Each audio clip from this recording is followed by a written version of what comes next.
Well, howdy, pilgrims. Today it's our Thanksgiving Day special. In today's video, I'm going to show you how to take your turkey, rub the butter and herbs under the skin, rub the butter and herbs on top of the skin. We're going to roast on the big green egg, and we're going to make a beautiful white wine gravy that's going to knock your guests' socks off. A Thanksgiving dinner that can't be beat. Hey everybody, welcome back to another week of the Fogo Life. I'm your host as always, Captain Ron, and that's right, today is Thanksgiving special. So we've done a couple turkey videos in the past, but today we're going to take this beauty. All right, we're gonna roast on a big green egg and we're gonna make a little white wine gravy. That's right, hey, a little bit never hurts, right? No, better wait, okay? Now, let's dig into the turkey, shall we? Alrighty, so to get started on our turkey, we're gonna do something a little bit different here. We're gonna set the turkey aside for the first part of the moment here. What I have here is a full stick of softened butter, really soft, okay? We're gonna use two different kind of seasonings for our turkey today. We're gonna use a little bit of Tina Cannon's European blend. I love this stuff. It's got such a great mix of different herbs and seasonings in here. So I'm gonna put about 2 tablespoons, 1, 2 of that onto our softened butter. And then I'm gonna use Alfregoni's chimichurri. So what I'm gonna do is just add this in. It's gonna add a little more color and a little more different seasonings to it, some flavor. If you haven't used this stuff, it's an instant dried chimichurri mix that's absolutely fantastic to use. So we're gonna add them and combine the two here. So what I did is I just poured it right over the butter, all right? And now, mix it up. Ooh, so squishy. All right, you're just gonna mix it up until it's combined. So what we're gonna do with this is we're gonna take this beautiful butter herb mixture, we're gonna put it up under the skin of the turkey. That's right, under the skin, you heard me. So we're gonna get the flavor directly onto that meat as this thing roasts away on that big green egg. All right, there, now we got it all mixed up. So we're gonna grab our turkey. Now all I did here, it's not a butterball or anything, it's just a regular turkey that I grabbed from my local grocery store from Publix. All right, first thing you wanna do is take this plastic piece out of here. You know why I say it's the first thing to do? Because I've made a turkey before and forgot to take this out of here. So take that, just get rid of it. Crew will clean that up. Oh wait, I don't have a crew, never mind. All right, so like I mentioned here, we're gonna put the butter underneath the skin. So the way to do that is you have to separate the skin from the meat. So you gotta work a little bit carefully here, but you kind of put your finger up underneath the skin here and make a little pocket, all right? And be very careful not to rip the skin while you're doing this. So work slowly, take your time. All right, if you take your time, you'll be able to do this really easily and really simply and still have a beautiful looking turkey. So you can see I'm just putting my finger underneath here, just slowly working it through. I wanna go all the way to the back here. So we're gonna put this butter herb mixture right underneath here. And you do the same thing to the other side, get a little pocket going, and just gently put your fingers, just work them back and forth, okay? You can see what I'm doing, you just kind of work your fingers back and forth underneath the skin. All you wanna do is separate it because it's stuck to the skin, to the meat, so you wanna separate it. And as you can see, once you get it done, you're pretty far back into the breast here. This is gonna make absolute, ultimate flavorful turkey.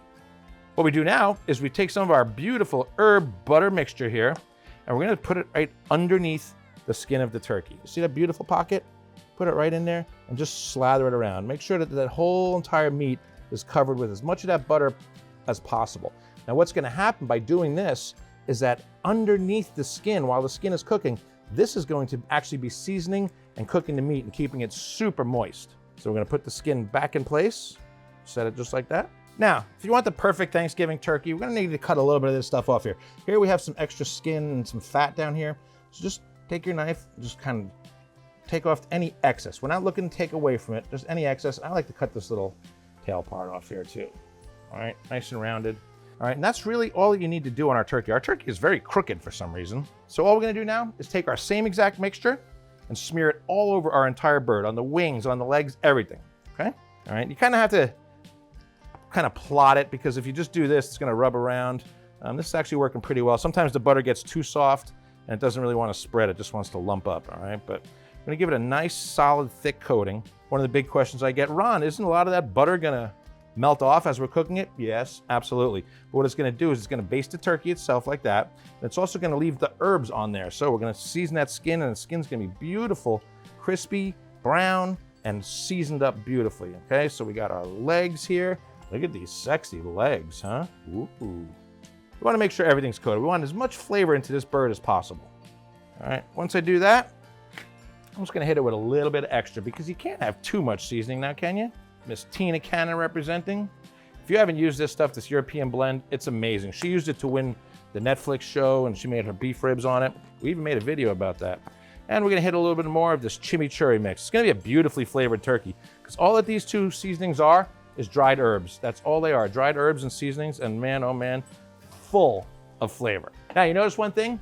I did this whole prep work and I didn't even light the grill yet. Now, we're gonna let this sit like that because all of that butter and herbs underneath that skin is gonna start soaking in. Now, let's talk about our grill setup. We're gonna be cooking indirect. What we've got here is a bunch of charcoal that we have left over from the last time that we cooked. Now, all I'm gonna do is take my kick ash basket, shake it a little bit.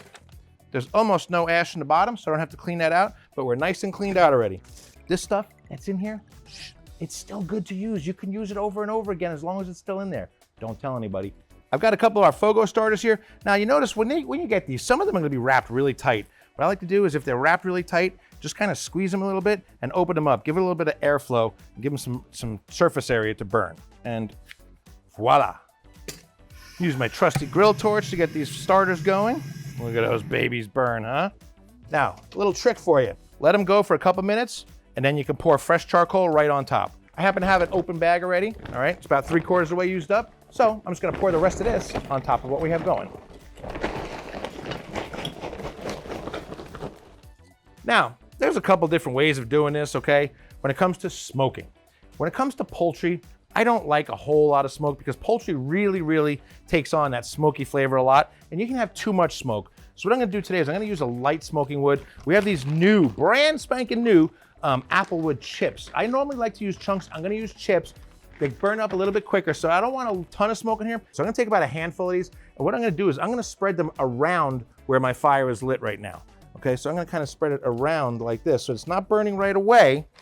All right, add a little more, what the heck, why not? So as this charcoal burns, it's gonna spread, and we're gonna get that apple flavor going beautifully. Oh, you can actually smell it already.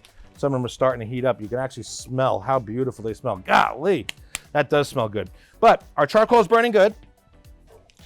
And as I said, we're gonna cook indirect today. So we're gonna put our convector basket in here with our convector, which is our deflector heat shield. What that does is it prevents flames from being directly underneath the food, brings the heat up around the outside. So what we have here is a big green egg charcoal oven. All right, a big green egg charcoal oven, pretty cool. So I'm gonna close it up and we're gonna bring it up. Today, we're gonna be cooking at 375 degrees. That's right, 375. You know why? Because the hotter the temperature you're cooking at, the crispier the skin. And poultry does not need to go low and slow. There's no need to break anything down. Now, while the grill's heating up, let's talk about something I touched on lightly. Crispy skin. There's a number of things that you can do to make the skin a lot crispier. For one thing, what I did last night is I took this bird, I took it out of its packaging, I set it on a rack. I salted this skin really well, and I left it open. I didn't cover it back up, and I put it in the refrigerator overnight. What that does is that cool air is blowing all over this bird all night long, and it dries out the skin beautifully. So that's one of the best ways that you can get nice crispy skin. Salt it and let it sit. And this morning, I took a wet rag and I wiped all of that salt off of there. We don't want a super salty bird. And now we have this beautiful creation right here, ready to go. And we are ready to start getting our bird prepped. So what I like to do is I like to take a tin pan. And you can put this right on the grates just like that if you want to, but I like to put it in a pan because what I'll do is I'll take a couple sticks of the celery right here, all right? And just lay them right in the bottom. Up, a little too long? No problem. Just lay a couple sticks of celery right in the bottom here. What we're doing here is we're taking this and we're keeping the turkey off of the bottom, all right? So let's air get all underneath it. And we're gonna just lay our turkey right on top of that celery. Now, look how beautifully that fits in that pan, all right? Remember our bird was sitting crooked before? Well, it's sitting pretty nice now. You can even adjust it, make it how you want. But we've got a nice, beautiful bird here that's gonna cook nice and evenly. So we're almost up to temperature. I'm getting ready to do some Thanksgiving cooking. The pilgrims would be so proud.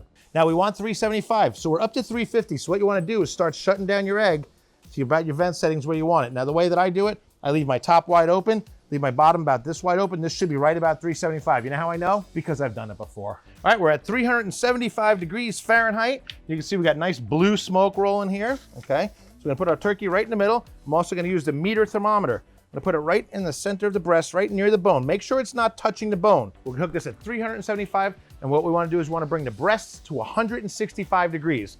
Thighs, 185, breasts, 165. So we're actually gonna pull it at 160 in the breast and let it rest and let that carryover heat finish cooking it while we wait. Now, I had mentioned before that we're gonna go to about 165 degrees. Well, when the bird's at about 140 or so, I like to add some things to the pan. I had some diced onion left here, so I'm just gonna take this here and add it right into the pan around the bird. Add some here, okay? I like to flavor the gravy, and that's right, we're gonna make a gravy. Remember that? A white wine gravy. So I got that part of it. Now what I'm gonna do is I'm gonna finish slicing up this onion, okay? It's real simple.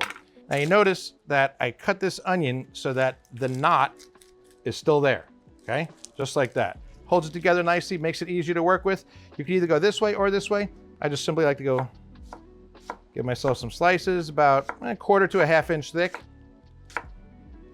Okay, that's all we need for that. This will all go right into the pan and flavor our gravy beautifully. Let's see what we got. Ooh, look at that beauty's coming along nicely here, okay?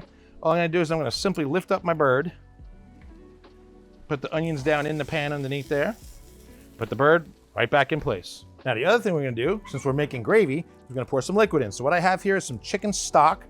All right, I got about 4 cups here. Let's see how much I'm gonna put in. I'm gonna spill a little bit evidently. Okay, so I put my 4 cups of stock in there. And now, the magic ingredient, white wine. I like to use a dry white wine, so I'm using a Chardonnay here today. I had to get this one, quarter cut. It's made from bourbon barrels. Look at that, I had it right in there. So I'm gonna add some of this. We're gonna add about maybe a cup of wine. Okay, to the liquids. And now what's gonna happen is that's gonna really cook up. It's gonna got all those drippings from the turkey down in there. It's gonna all combine. We're gonna make a fantastic gravy. Once it's done, we're gonna pull the bird off. We're gonna put the pan on a burner and finish our gravy up just like that. It's gonna be an unbelievable Thanksgiving dinner. All right, now we're almost there. As you can see, it's starting to get really, really good color. I don't want it to burn. So what I'm gonna do is I'm just gonna kind of loosely foil it, okay, to prevent it from getting any more color. So it's still gonna continue to cook, but it's gonna prevent it from getting any more color and getting the top overcooked. We don't want that. Nobody wants a burnt turkey on Thanksgiving. That's nothing to give thanks for, no. All right, now we're getting there. So if you like to, you can. You don't have to do this. Some people choose to, some people don't. It's up to you, really. You can take this and just kind of baste your turkey with the juices that you have in here. All right, just kind of suck them up and squirt them on. Ow. My baster sucks. I think I need a new baster though, folks.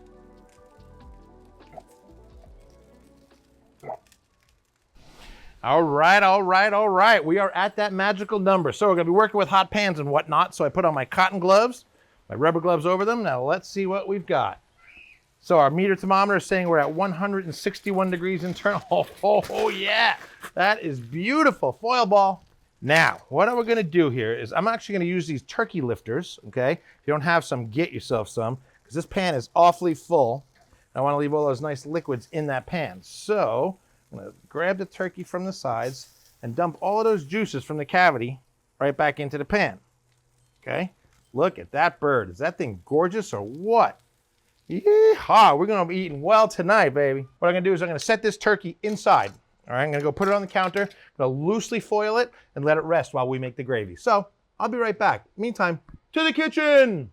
All right, now we're gonna prepare our gravy. I got my little burner here going nice and strong. So I'm gonna put my cast iron pan on there. I'm gonna take it all. You could do it in this, but you know, it's a little flimsy. You don't want anything to burn. So we're gonna pour all our liquids into this beautiful pan here. Look at that, all right? Now, don't get rid of these onions. We're gonna wanna put them back into our gravy, all right? So we're gonna close this. I'm gonna shut this down. Now, let's make some gravy. Now, I'm gonna teach you a little secret that my mom taught me, and it works like a champion. What we're gonna do is we're gonna try and skim some of this fat off the top, just stick it into a jar here, okay? Why is Ron doing this? This is craziness. I've never heard of this before. Well, there is a really good reason, because we have to thicken up our gravy. So we're gonna use flour. Now, a lot of times, if you just put the flour into here and just start mixing, you're gonna get clumps. We don't want no clumpy gravy. So what you do is you take your fat and your liquids and you just pour your flour. Now, I like to use this. It's Wondra, it's called. It's a really quick mixing flour. So we're gonna add some in here. Simply gonna put the top on. Tightly, might I add. We're gonna do the mariachi dance. All right, just give it a real good shake. And what we have now, all right, now you see how it went from that beautiful clear kind of color to this milkier color? That's because all the flour is all mixed up in there nicely. So we're just gonna pour that in. Okay, and just start whisking. But what we're trying to do is we're trying to color our gravy and thicken our gravy. What I'm gonna do now is you can do this beforehand or after. I like to do it after. I don't know why, this is the way I learned, all right? Take a strainer and take all your liquids, Pour it right through the strainer because some of the fats are gonna drip down into the pan. We don't want all of that stuff in there. No, okay? We want the onion, so we're gonna try and pick out our onion, put that back in the pan. We're gonna leave these clumps of fat, so we're gonna pull that out, set that on the side, pour our liquids back in our pan, nice and strained, like my back after a hard day work. Strained. You guys have any kind of Thanksgiving traditions? I'd like to know. Tell me down below in the comments. So when we start our meal, we say our little prayer at the beginning. And kind of as we start eating, we just kind of say something, a couple things that we're thankful for this year, you know? Actually, today happens to be the 5-year anniversary of when I lost my mom. So I'm very grateful to have lived a life with a wonderful, wonderful set of parents. I miss my mom terribly. Thanksgiving was her absolute favorite holiday of the year. Here we go, a little taste test. Oh yeah, oh yeah. So here's something I like to do, because you get a little hint of smokiness in there. If I put the liquids in the very beginning when I start cooking that turkey, you're gonna get too much smoke. Liquids really absorb smoke flavors a lot. Okay, so if you put it in the very beginning, you're gonna get way too much smoky flavor. Right now, you just have that beautiful little kiss of smoke, a hint of smoke, if you will. Ah, it's wonderful. All righty, our gravy is done. So I'm gonna take this, set it aside, and we'll get the bird. Let's get to carving, baby. Yeah, Thanksgiving dinner can't be beat. It looks like it's turkey time. Oh yes, it's turkey time. All right, we are up to my favorite part, the carving. Now, all I'm gonna do here is kind of cut the skin here, and this should be plenty easy enough to just pull this right off. And look at that. It did exactly what I said. All right, beautiful. Got the gorgeous skin here. Look at that leg. That's what I call a sexy leg right there. And the wing. Gorgeous, gorgeous, baby. All right, now my favorite part, okay? So you can do it one of two ways. You can cut the whole breast off. My dad always taught me just to cut right down the turkey. Thin slices. Nice thin slices. Look at that. Beautiful, nice, moist pink meat. Can you get that moisture in there? Look how juicy this thing is.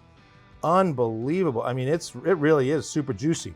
And then we get to do my favorite part. Give a little gravy dunk.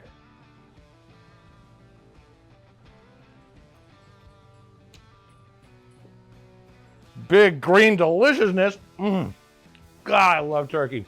Why can't it be Thanksgiving every month? But look at this. So juicy, moist, unbelievable. The crust is amazing. Look at that. Gorgeous slices of turkey. Absolutely perfect. All right, I love it. Oh my God.